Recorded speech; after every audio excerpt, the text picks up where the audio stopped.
Everybody says they want a white Christmas. Almost nobody actually plans for one.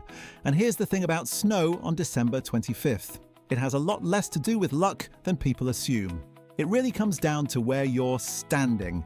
NOAA even has a formal definition for it, an inch of snow on the ground on Christmas morning, and they've mapped which American towns actually deliver year after year. So we're counting down 10 places where the odds are genuinely in your favor, ranked on snow you can count on and a holiday that's worth the trip. And one of them has failed that inch on the ground test exactly once since record keeping began. Not once, a decade. Once. Leave your guess in the comments and we'll reveal the answer when we get there. Number 10 takes us to Caribou, Maine.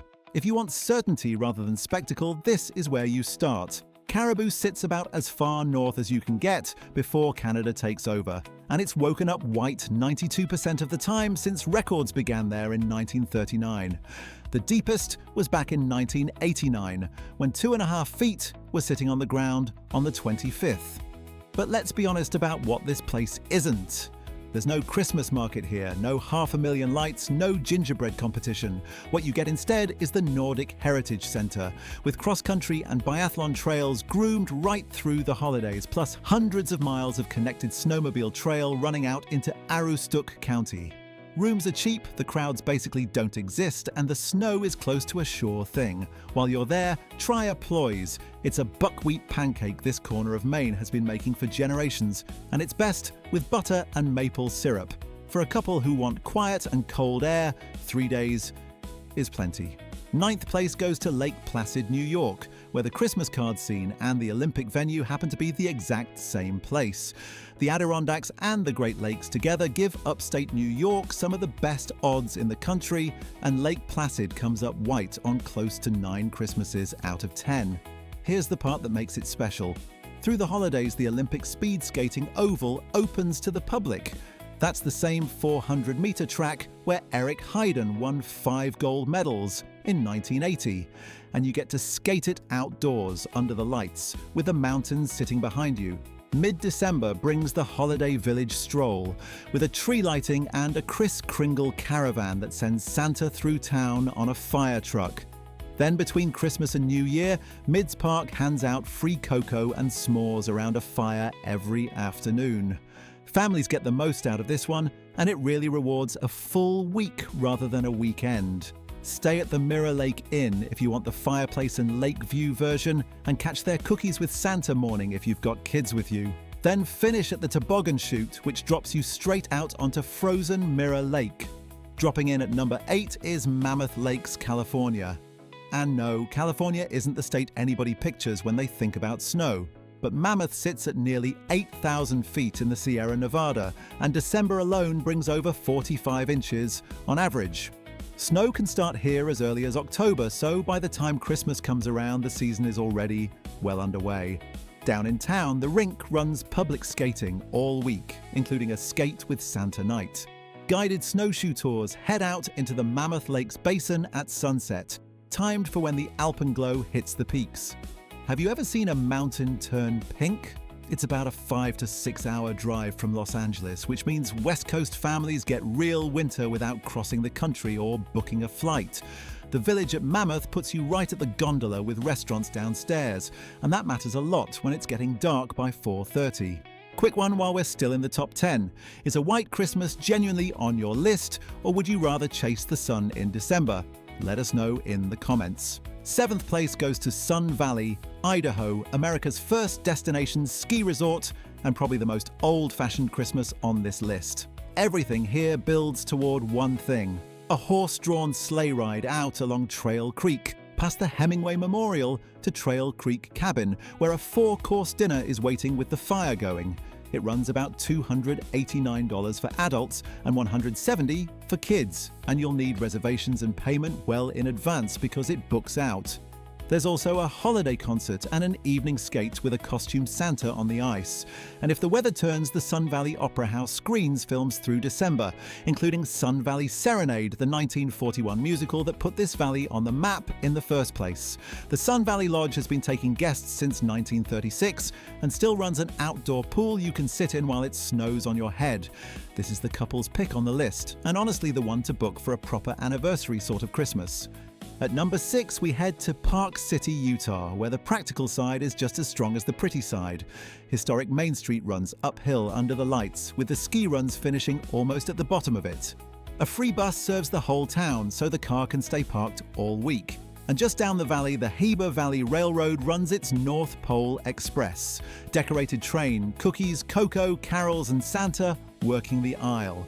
It's about as direct a hit of Christmas as a 5-year-old can take.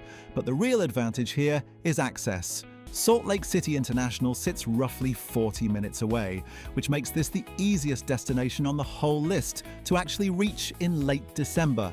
The trade-off is crowds. Christmas week is the busiest of the Park City year, so book lodging months out and expect company on the mountain.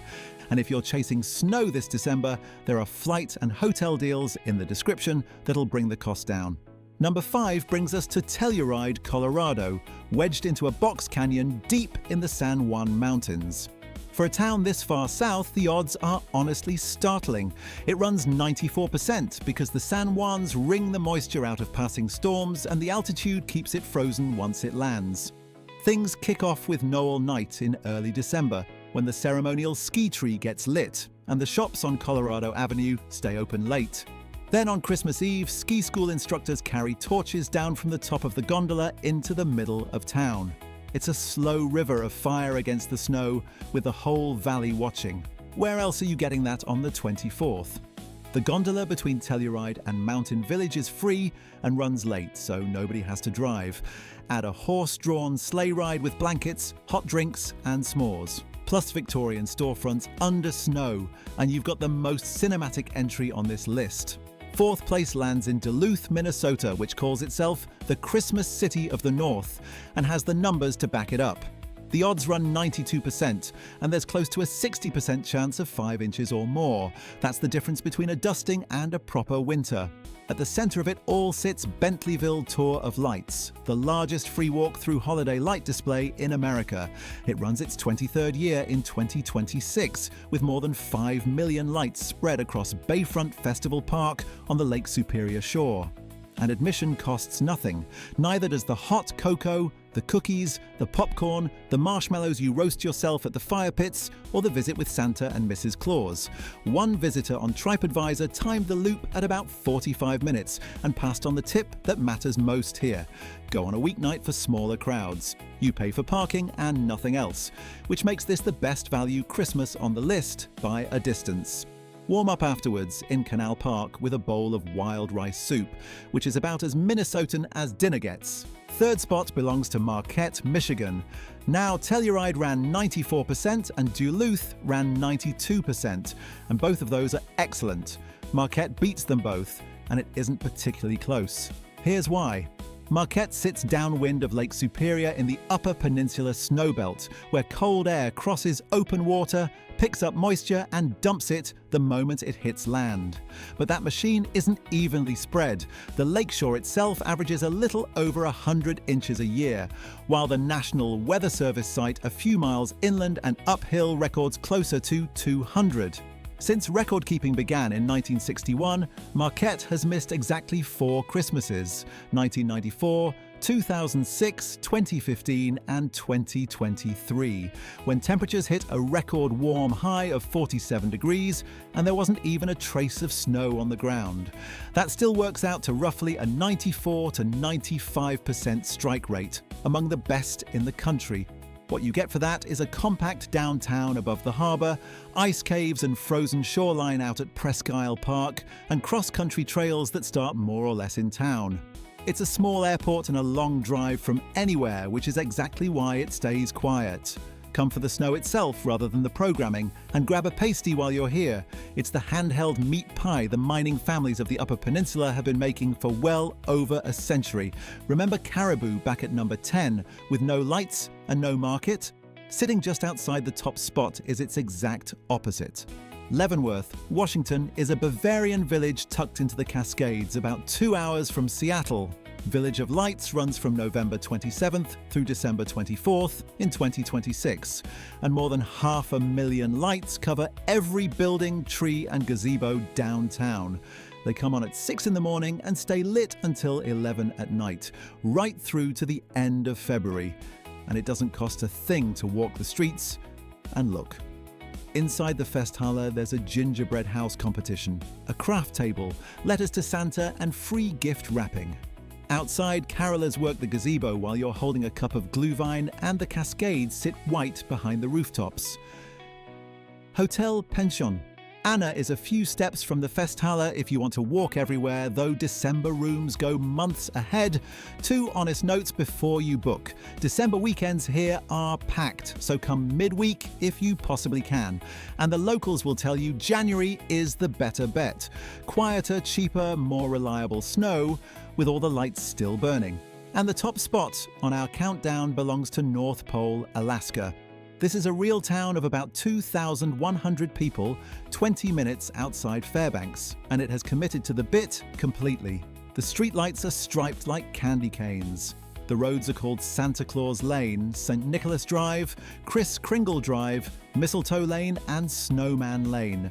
The area was subdivided and named North Pole in 1952, and that same year Con and Nellie Miller built a trading post there after already spending years with Con playing Santa for children out in the surrounding villages. When a local kid recognized him and asked if Santa was building a new house, the name Santa Claus House stuck.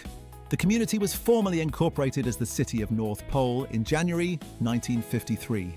Inside the store today, you'll find 9,000 square feet of Christmas, a Santa in residence, and letters posted out with a genuine North Pole postmark.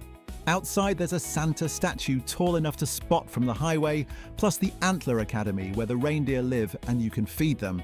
It holds 4.4 stars across nearly 6,000 Google reviews.